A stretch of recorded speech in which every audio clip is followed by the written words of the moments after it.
Humanos!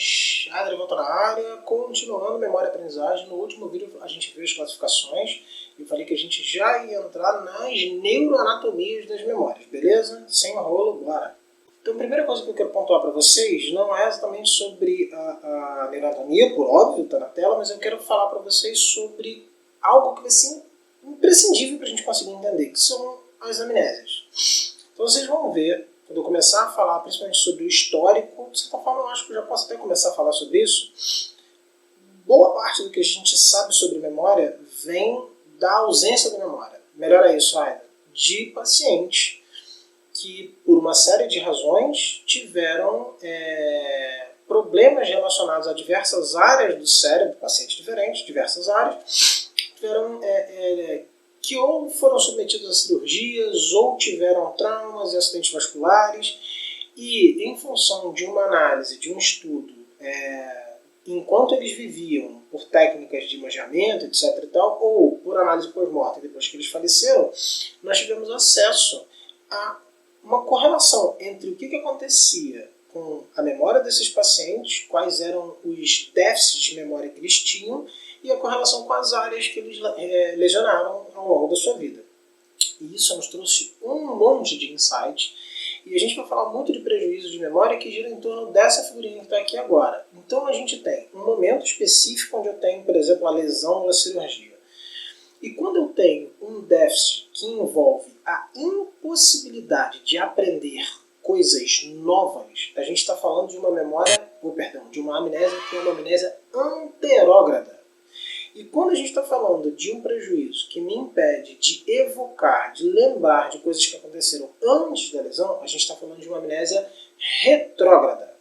Então tem um filme que é como se fosse a primeira vez, com Adam Sandler e a menina que fez o ET, e vocês provavelmente não fazem ideia do que eu estou falando, então procura aí como se fosse a primeira vez no IMDb, no Google, raio que seja. Quem não viu é divertidinho, assim, duas pipocas, pandemia, brother, vê. Mas a lógica básica é que a menina não podia aprender, não vou dar spoiler, a menina não podia aprender justamente em função de um acidente. Acho que eu dei um leve spoiler, foi mal. Mas enfim, ela tinha um quadro de uma amnésia anterógrada grave. Existem outras situações, isso é muito explorado em filme, principalmente em filmes desses de coroa que sabe bater em todo mundo. Então, I don't know who you are. I don't know what you want. If you are looking for ransom, I can tell you I don't have money. But what I do have are a very particular set of skills. Normalmente o sujeito toma uma pancada na cabeça e esquece tudo que aconteceu, toma outra pancada na cabeça e lembra tudo que aconteceu. Infelizmente não funciona assim, não façam isso em casa. Mas de fato, a primeira pancada sim pode levar, o trauma da primeira pancada pode sim levar a uma amnésia que te apaga, que te impede de lembrar o passado. E aí a gente vai ver em detalhes que não é tão trivial assim, que tem várias nuances nessa história, mas o resumo básico é esse. A partir daí, eu vou mostrar para você uma figura lá das classificações muito mais complexa do que a figura que eu mostrei nas classificações. E é de propósito, porque lá atrás eu tinha falado com vocês que as classificações elas se relacionavam justamente com o aspecto da possibilidade de discutir justamente as neuroanatomias diferenciadas, que é o que eu vou usar essa figura para fazer, e, para além disso, poder não apenas revisar o conteúdo que a gente viu, mas adicionar um bocadinho de complexidade nele. Vem comigo. Não traumatiza, vem comigo. Nesse momento você vai passar a olhar para a figura, não olha para ela agora, vem comigo devagarzinho, porque eu quero discuti-la passo a passo com você. Tem algumas coisas que eu quero inclusive corrigir aqui. Então vamos começar aqui em cima, deixa eu botar o apontador. Então repara aqui comigo, memória, desse lado aqui que a gente vai elaborar tudo que está aqui. Então eu vou passar rapidinho desse lado. Memória sensorial, memória de curto prazo, working memory. Pô, ainda não tem anatomia? Tem uma anatomia bastante interessante, sobretudo com o que diz respeito à memória de trabalho. Eu acho que eu comentei isso lá atrás, mas fica aqui já a lógica que a gente está falando de estruturas frontais e pré-frontais, mas não apenas, beleza? Estou falando especificamente de córtex pré-frontal, e a gente vai ter córtex pré-frontal dorso-medial, dorso-lateral, ventro-medial, mas eu vou mostrar isso para vocês depois. Mostrar, sim, é o que dá para a gente fazer. E aqui eu já vou começar a deliberar em cima da memória de longo prazo, e a gente já começa aqui, memória declarativa. A partir da memória declarativa eu faço uma divisão de fatos, então aquilo que a gente falou antes, regras de linguística, português, quem descobriu o Brasil e por aí vai.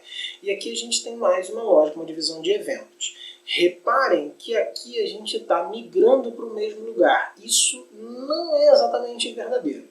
Aqui essa figura, que eu tentei fazer o destaque aqui das áreas anatômicas, acho que vocês estão vendo bem sim. A gente aqui está falando do sistema mnemônico medial do lobo temporal, beleza? Eu vou mostrar já na próxima figura isso para vocês. Mas eu já quero mostrar aqui e falar da figura, provavelmente uma das mais importantes estruturas neuroanatômicas relacionadas com a memória, que é o hipocampo. Essa figura, ela é muito boa, mas ela está um pouquinho desatualizada porque esses dois componentes de memória eles não residem neuroanatomicamente no mesmo lugar. E eu vou tentar chegar nesse nível de detalhe com vocês mais lá para frente.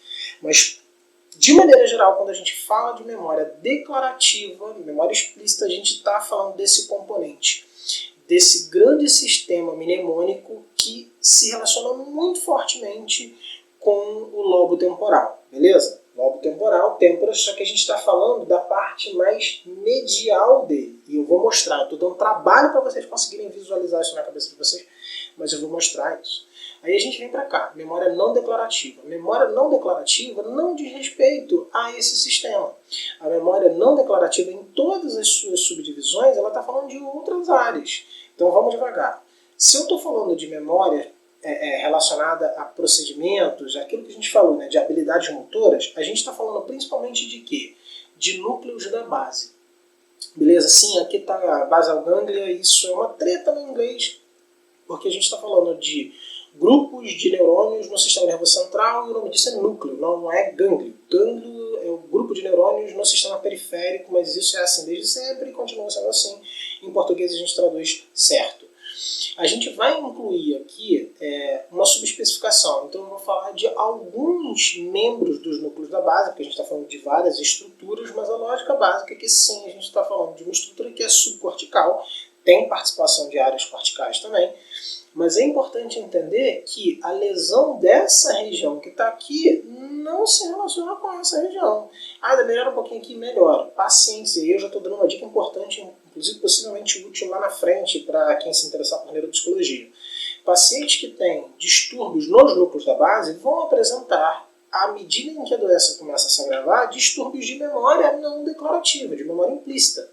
Então, que tipo de distúrbio é esse? Você já ouviu falar de doença de Parkinson, alguns de vocês já ouviram falar de Coreia de Huntington especificamente. Então, esses distúrbios, uma vez que evoluam em termos de gravidade, eles começam a trazer também impacto de memória implícita. Eu tenho outras complicações que vão acontecer em termos até de caracterização de demências, mas é outra causa. Então, não confunda aí as duas coisas, beleza? Mas a gente continua aqui nas memórias não declarativas e a gente vê aqui a presença para condicionamento do cerebelo. O cerebelo tem participação, inclusive, um pouquinho ainda discutida, mas presente também nas memórias procedurais, nas habilidades motoras, como eu falei antes. A gente tem aqui priming e a gente tem aqui um outro sistema, uma outra classificação relacionada a memórias consideradas implícitas, que é a habituação e sensitização, que são fenômenos muito mais das vias e dos receptores relacionados a como você modifica as respostas com mais frequência, que eu vou discutir mais adiante, do que qualquer outra coisa. O que é o nosso foco aqui? Esse grande sistema do lobo temporal, do sistema de memória medial do lobo temporal, e os núcleos da base e cerebelo que estão desse lado. Essa grande dicotomia é fundamental para a gente poder continuar, beleza? A gente vai começar como? A gente vai começar pelo lobo temporal. E aí, para a gente poder começar por ele, eu gosto da ideia de apresentar isso para vocês. Então, vocês estão vendo aqui uma visão lateral do cérebro e eu acho que aqui vale a pena a gente brincar um pouquinho, porque pode ser que eu fale rápido demais alguns conceitos, talvez eu até consiga mostrar isso para vocês aqui, mas Quando a gente está falando de um corte que vai me dividir aqui no meio, imagina que tem uma flecha passando e me dividindo aqui no meio. A gente está falando, portanto, de um corte sagital, beleza? Vai ver assim de ladinho. Se a gente está vendo um corte que corta como se fosse um machado, que tirou a tampa aqui da laranja, a gente está falando de um corte transversal, beleza? E se a gente está falando de um corte em que você está me fatiando nesse sentido, a gente está falando de um corte coronal, beleza? Eu vou tentar fazer essa dicionarização em cada uma das vezes que eu mencionar a anatomia aqui, mas vai que passa, então você já está mais ou menos familiarizado, você volta nessa parte aqui, dá uma olhada e volta lá. Então aqui, eu estou vendo, eu cortei, eu estou vendo um corte medial do cérebro, então eu estou com corte sagital, estou vendo aqui de lado para vocês. E aqui o que eu estou vendo é o corpo caloso, lembrando lá da neuronata, então a gente está vendo as vias que comunicam um hemisfério com o outro. Aqui em cima a gente está vendo o córtex cingulado e aqui a gente está vendo algumas estruturas subcorticais que são fundamentais para a memória. Se vocês acompanharem aqui na pontinha eu estou vendo o corpúsculo mamilar, aqui eu estou vendo o fórnix, essa estrutura que vocês estão vendo aqui, ó, é o hipocampo. Aqui na frente eu vou ter outras estruturas que se relacionam com o hipocampo, aqui ó, destacado em azul. Eu tenho córtex perirenal, córtex entorrinal e eu ainda vou ver algumas outras áreas quando a gente estiver vendo a vista inferior do córtex, do cérebro, perdão. Aqui a gente está vendo as amígdalas, então eu não estou falando obviamente das amígdalas, né? A gente aqui tem tonsila, a gente está falando das amígdalas. Principal estrutura responsável pelo processamento emocional, não é a única, isso é importante, a gente tem que parar com o conceito de que só a amígdala faz isso, de que só o hipocampo faz aquilo. O hipocampo é uma estrutura fundamental para a memória, mas eu estou mostrando para vocês aqui várias áreas relacionadas com a memória, não é só o hipocampo. Reparem aqui que eu já citei córtex entorrinal, eu já citei para vocês o fórnix, o córtex parahipocampal. Então a gente tem várias áreas que são fundamentais para o processamento da memória. A gente tem um razoável conhecimento de como elas operam, mas essa é a importância. Ter ideia de que lesões nessas áreas vão impactar a memória. E aqui, ainda destacado em verde, vocês vão ver as áreas mais frontais do nosso sistema nervoso, no lobo frontal especificamente, junto inclusive com a parte do córtex cingulado, o córtex cingulado anterior. Quando vocês forem ver a parte de emoção, vocês vão ver inclusive que o córtex cingulado faz parte do antigo chamado sistema límbico, o córtex límbico. Então, é muito importante entender que a neuroanatomia da emoção, da memória, perdão, ela pode ser extremamente complexa, como eu comentei lá atrás. Eu vou ter uma diferença entre a neuroanatomia da memória episódica, da memória semântica, e eu estou dentro da memória declarativa. Esse nível de detalhe normalmente é explorado por quê? Por quem vai trabalhar com neuropsicologia ou com algo que se relacione à lógica da neuropsicologia, porque a gente vai ter testes específicos para cada uma dessas abordagens. Eu vou tentar manter uma visão mais geral para vocês. Se sobrar tempo, a gente pormenoriza. Aqui eu estou mostrando para vocês a visão, como eu falei para vocês, a visão ventral do cérebro, e aqui eu estou mostrando aquelas áreas que estavam aqui destacadas, ó. Eu vou conseguir vê-las aqui, ó. Isso daqui, ó, é o meu giro parahipocampal. Aqui a gente está o único, que seria como se fosse a extremidade dele. E aqui embaixo que a gente vai ver o hipocampo. Não vai dar para a gente ver por aqui, por essa figura. Mas é importante eu ter dimensão que essa estrutura aqui faz parte, sobretudo esse pedaço que eu estou circulando aqui, faz parte de áreas de processamento da memória. Por quê? Lembra que lá atrás eu falei com vocês que a gente aprendeu em relação à neuroanatomia da memória em função dos pacientes que tiveram lesões graves? Então isso que eu estou mostrando aqui para vocês agora, não leiam o que está ali, prestem atenção aqui em mim nesse momento, é provavelmente do paciente que mais nos ensinou sobre memória de todos os pacientes. Não precisa ser de todos, esse tipo de classificação até eu faço de vez em quando, é meio duro. Mas enfim, que nos ensinou muito, que é o HM. Ele já faleceu, então o nome dele foi desvelado, e eu acho uma forma de respeito mesmo. O nome dele era Henry Molaison. E ele foi um voluntário incansável, ele participou de literalmente centenas de testes dos mais diferenciados. Por quê? Ele tinha um quadro de um foco epileptiforme nos lobos temporais que deram a ele, durante a vida inteira, várias crises convulsivas diárias que foram piorando. E, salvo engano, quando ele tinha 27 anos, isso estava... não quando ele fez 27 anos, mas ao longo desse tempo, isso foi chegando num ponto em que era insustentável. Ele tinha centenas de episódios ao longo do dia, de crises convulsivas. E ele precisava, de alguma forma, tentar lidar com aquilo. E isso a gente está falando com tentativa de controle medicamentoso. E aí ele submeteu uma cirurgia para remoção do foco epiléptico. E é isso que vocês estão vendo aqui agora. A gente está com diversos cortes, como eu falei com você, né, diversos cortes coronais. E aqui que a gente está vendo? Em vermelho foram as áreas que foram retiradas dele. E a gente tem de um lado mostrando como seria íntegro e o lado que foi retirado. E o que aconteceu? Reparem que até então imaginava-se que havia sido retirado dele os dois hipocampos, a secção bilateral, parte do córtex perihipocampal, córtex entorrinal, córtex perirenal. Isso vai dar um pouquinho de relato para outro, mas a lógica básica é que a gente tinha tirado uma quantidade importante de material do sistema de memória do lobo temporal, medial do lobo temporal. E o que aconteceu? Ele desenvolveu uma amnésia anterógrada severíssima. Então, assim, ele não era capaz de aprender coisas novas e ele teve uma amnésia retrógrada considerável também. Ele sabia que ele submeteu a cirurgia, ele tinha acesso às coisas de muitos anos antes da cirurgia, mas um intervalo que gira em torno de 1 a 2 anos aí. Antes da cirurgia, ele não tinha exatamente muito domínio e as habilidades dele de aprendizado para depois disso, em relação e aí começa o nosso foco de atenção em relação à memória declarativa, era consideravelmente baixo. Mas da memória não declarativa, ou seja, as habilidades motoras, ele preservou. Então ele era capaz de aprender habilidades motoras, ele era capaz de aprender coisas num nível comparado a pessoas que não têm qualquer lesão. E isso nos trouxe um monte de evidências, porque agora eu estou contando para vocês uma história já contada.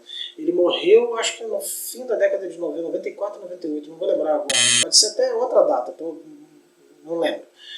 Mas ele morreu relativamente recentemente. E ele morreu já com 80 anos. Então, assim, a gente vem testando e entendendo de memória a partir dele, obviamente não apenas, por muitos anos. Então, ter as informações que eu estou dando aqui para vocês agora, assim, como se fosse a coisa mais trivial do mundo, foi um processo de construção, de fato, assim, de entender como é que a memória opera, de entender que a memória declarativa tem uma base anatômica completamente diferente da memória não declarativa. E por que essa figurinha está aqui do lado? Porque aqui a gente, depois, ele já tinha por aqui uns 70 anos, se eu não me engano, ele tinha quase 70, um pouquinho menos de 70. Descobriram que a técnica de cirurgia que ele usou permitia que ele fosse submetido à ressonância magnética, porque dependendo da técnica você pode manter pedaços de metal e aí fazer a ressonância magnética não é a coisa mais legal do mundo. Então quando fizeram a ressonância magnética dele, repararam que na verdade a lesão não tinha sido tão extensa quanto imaginavam. E aí o que perceberam é que as lesões foram menores, como você pode fazer a comparação dessas duas figuras. Você nota que é igual, mas daqui para cá você percebe que houve uma retirada menor. Então uma parte do hipocampo, a parte posterior do hipocampo dele foi preservada. E aí, eu estou mostrando isso para vocês mais como um momento de discovery meio bizarro do que por qualquer outro motivo. Mas eu achei que era válido, por quê? Porque não é só porque você preservou uma estrutura que necessariamente ela é funcional. Como assim? Eu fiz uma ablação onde eu retirei, como vocês podem reparar aqui, parte do uncus, do córtex perihipocampal dele, parte do córtex perirenal, do córtex entorrinal dele, e eu tirei uma parte do hipocampo, o hipocampo anterior dele todo, lembrando, anterior, posterior. O que está acontecendo? Essa parte do hipocampo que ficou no cérebro dele, meus cachorros latindo e parte do que ficou, como foi desconectado de várias áreas vicinais, parou de funcionar. Então, resumo da história. Hipocampo é fundamental, olha o bingo, fundamental para a memória. Agora, como que ele é fundamental? E isso é um enorme desafio que a gente não tem respostas satisfatórias até hoje, mas a gente tem algumas hipóteses. A primeira delas é, o hipocampo é fundamental para a formação, para a parte de codificação da memória. Então, quando você está aprendendo E a gente está falando de memória declarativa nesse momento. Então, quando você está aprendendo, o hipocampo é uma etapa, é um órgão fundamental para que isso aconteça, mas não só o hipocampo. A gente tem aqui já um começo de história. O hipocampo continua sendo fundamental, não me entendam errado, mas a gente já sabe que aquelas áreas vizinhas, todas que eu comentei para vocês, córtex entorrinal, córtex perihipocampal, próprio uncus, como está aqui, há uma superposição entre essas áreas, as delimitações entre elas são muito complicadas, mas o que eu estou trazendo para vocês então é um conceito de que são áreas importantes e que se relacionam também com a formação, com o processo de codificação das memórias. Sem essas áreas, eu provavelmente terei, sem essas áreas em que sentido? Um trauma, um acidente vascular, uma cirurgia, eu provavelmente terei consequências e essas consequências vão envolver uma amnésia anterógrada, beleza? Além da amnésia anterógrada, eu também vou ter, sobretudo com as outras áreas que eu acabei de falar, não só o hipocampo, eu também vou ter uma amnésia retrógrada. E essa amnésia retrógrada ela é proporcional à extensão da lesão. Isso deveria ser meio óbvio, mas é importante que seja efetivamente testado. E foi. Então, assim, quanto maior a extensão da lesão das áreas que eu acabei de citar, maior a extensão da amnésia retrógrada também. Quanto maior a lesão, maior a perda neuronal, maior a probabilidade de prejuízos de amnésia retrógrada, além da anterógrada, muito vinculada ao hipocampo. Como é que a gente brinca com isso? Como é que a gente consegue ter essas evidências? Isso daqui é um trabalho que ficou clássico na literatura, que é o volume do hipocampo e o tempo gasto como motorista de táxi em Londres. Isso é pré-GPS, vale dizer. Então, vocês podem reparar, isso daqui é um volume normalizado a partir de sujeitos normais. O que eu quero mostrar aqui para vocês?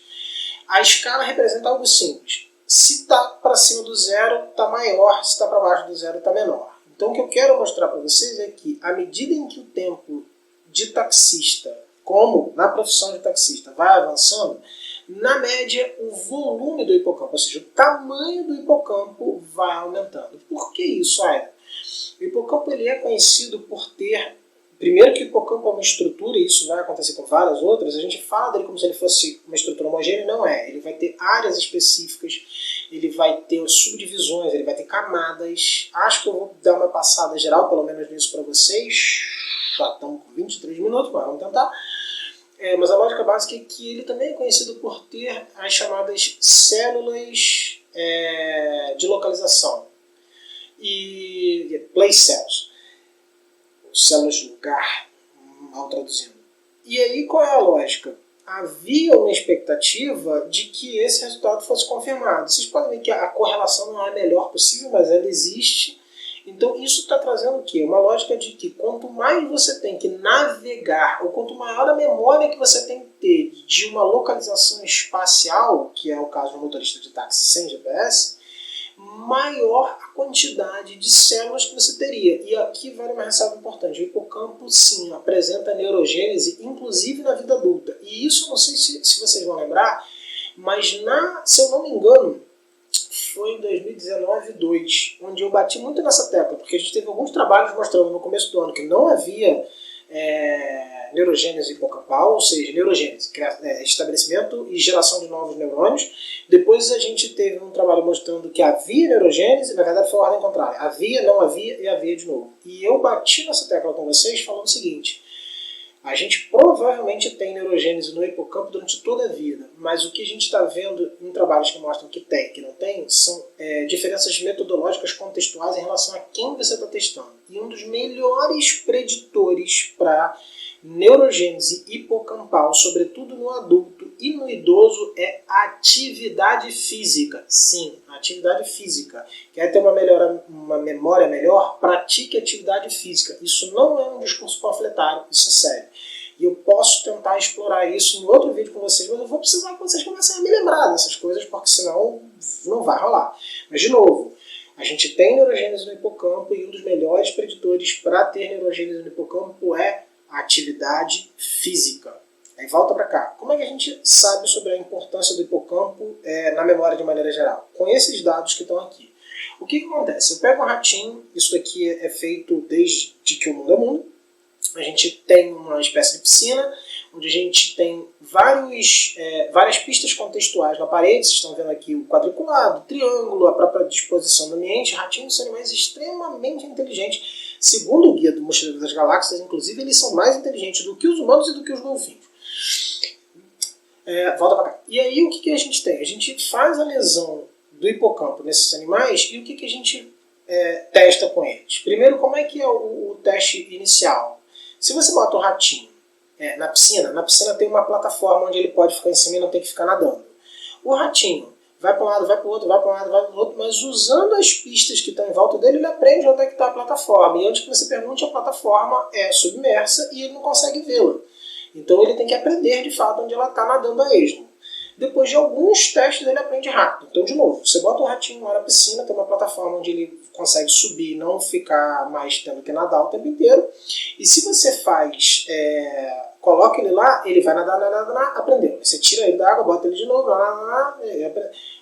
Algumas vezes depois ali está 10 testes, isso vai variar de raça, tem raça de rato, vai variar com um monte de coisa, mas poucos testes depois o ratinho aprende isso muito rapidamente utilizando as pistas ambientais. Quando você faz isso com um rato que tem uma lesão no hipocampo, ele não consegue aprender a mesma velocidade e alguns não aprendem e ponto. E aí você pode ver aqui o que está acontecendo.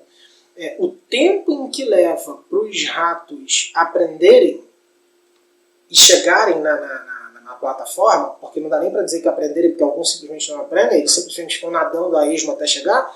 Reparem que a figura tracejada em preto está mostrando para vocês que ao longo dos testes ele vai diminuindo para caramba o tempo. Normalmente aquele tempo está expresso em segundos. Enquanto os ratos que têm o hipocampo lesionado, eles ficam aqui em cima, na casa dos 45 segundos, porque é o tempo que eles precisam para nadar durante todo aquele período que está ali.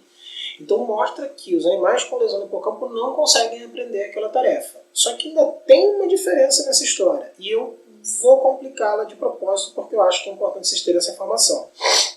Há uma diferença quando essa prova ela coloca o ratinho a esmo em qualquer lugar ou se ela coloca o ratinho no mesmo lugar sempre. Não entendi nada. Volta para cá. Se eu coloco o ratinho aqui, na primeira vez, na segunda eu boto ele aqui, na terceira eu boto ele aqui, na quarta eu boto ele aqui, na quinta eu boto ele aqui, ele realmente está precisando pegar a pista de todo o contexto que está em volta dele para ele conseguir se localizar e a partir dessa localização ele ir para a plataforma.